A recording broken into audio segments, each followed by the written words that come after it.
Okie dokie. We've been talking about Eric Karlsson and his struggles, and I wanted to do a little bit of a video on the struggles he's had and whether or not his numbers trend towards him pulling out of it. And honestly, they do. So here's his career numbers through '09, from '09-10 till this season. Everything's in black with the Ottawa Senators pink. Or I was trying red, but the red's kind of dying, so I went with the pink marker for Senators. Of course, his points per game totals have always been strong up until this year. And that even includes last year. We had 62 points in 71 games. I didn't include plus minus, although that's getting included in a lot of articles I've been reading, because we all know that's kind of a flawed statistic. He was a minus 25 last year. He's a minus 9 this year. He was minus 10 going into last night's game.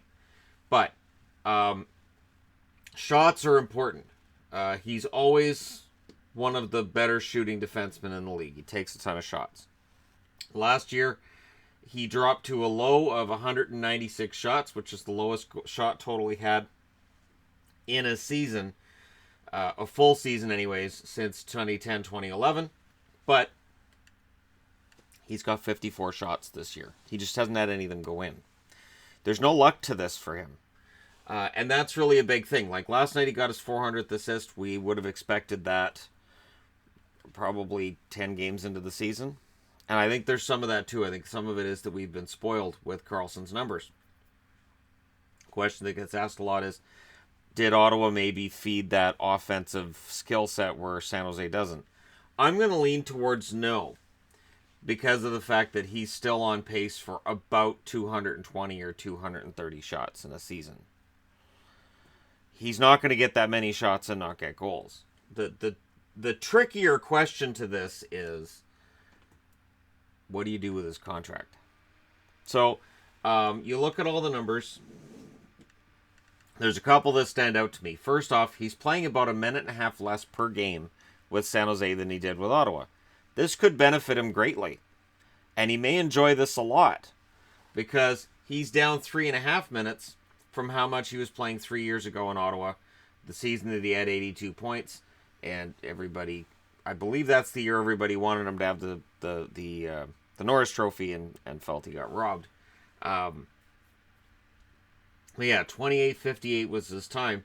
Now he's down to 25.15, which is well below his career average of 25.56. And of course, last year he had 26.44, the year before 26.50. He plays a lot. He likes to play a lot, but maybe this year he'll understand that having a minute and a half less, more energy later in the season. The other interesting stat that stands out to me, is that his takeaway giveaway, he's always been awful in this territory. And that's fine, because a lot of defensemen are. He had 59 takeaways, 106 giveaways back in 16-17. 68 takeaways, 115 giveaways in 2013-2014. But this season, he has 25 takeaways and 13 giveaways. So that's a positive number. For his career, 499 takeaways, 741 giveaways. And for advanced stats people, I thought I'd throw this up on the board as well. His Corsi last year was 51.4. This year it's 59.2.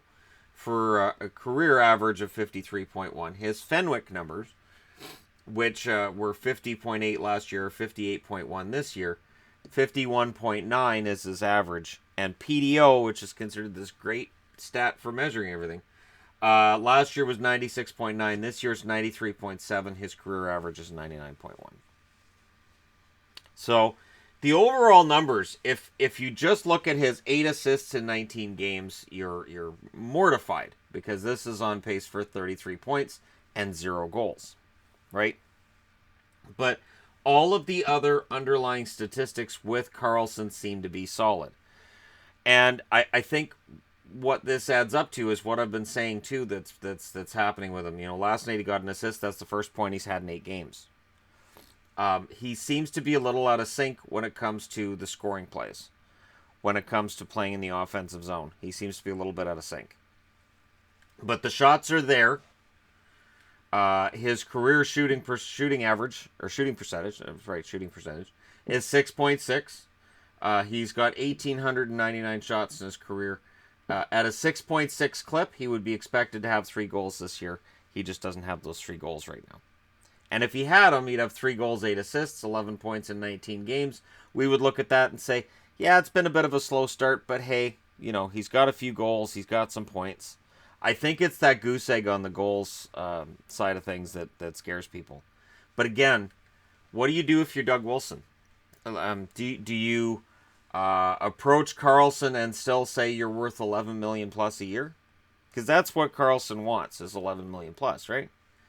Can you say that, or do you look at Karlsson's numbers this year and say, geez, I don't know, maybe we move on at the end of the year? And then the tricky part for Karlsson is when teams come calling in on July 1st, if his numbers are continue this trend offensively, do teams pay him because of what he did before this season? Do teams pay him based on his advanced statistics still looking excellent, and just saying, well, he's had some bad luck this year, he's going to bounce back? Or does he end up getting a lower amount per season than what he had anticipated because of just straight offensive numbers? Because we talk a lot about advanced stats and analytics, and that's fine. But in the end, it seems like guys get paid based on your good old-fashioned goals and assists. In the case of a goaltender, it's your save percentage, your wins. Very often, it's the luck of what team drafted you and what team has brought you along. So I'll be very interested to see what he gets towards the end of the year or at the end of the year. I've said before, San Jose could very well have a deal worked out for him, but if it's for 8 years, they can't announce it and make it official until after the trade deadline. He said at the start of the year, San Jose has a good track record of acquiring star players and paying them well, so keeping them long term.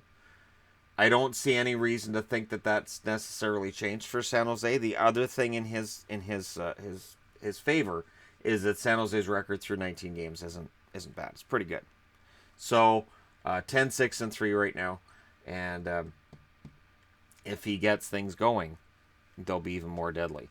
But I would be interested to know what other people think, especially from Shark fans, what you've seen. Or if you're a Sens fan who's watched him the whole way through, what have you seen? Again, for me, it looks like he's just a little bit out of sync. He doesn't seem quite comfortable out there when it comes to the offensive side of things. Some of the passes, he just seems a little bit off. And remember, this is a guy that coming into this season, when I did a video on the greatest defenseman in the league, I took a lot of flack for not having it in number 1, and I totally understand why people gave me flack for that. So we've kind of had our expectations raised over the years. Part of the reason why this year I look at the Sharks and I say, you know what, I think it would be fun if they won something. I haven't said that in over a decade, is because they have Erik Karlsson. I can't not cheer for Erik Karlsson. So absolutely, I want to see him turn it around. I will track that game to game because I really believe he will turn it around, because all of the numbers say he will. Let me know what you guys think in the comments section below as always. Don't forget to hit like and subscribe if you're browsing your way through. You just happened upon this video. Thank you guys so much for watching. I'll talk to you again soon.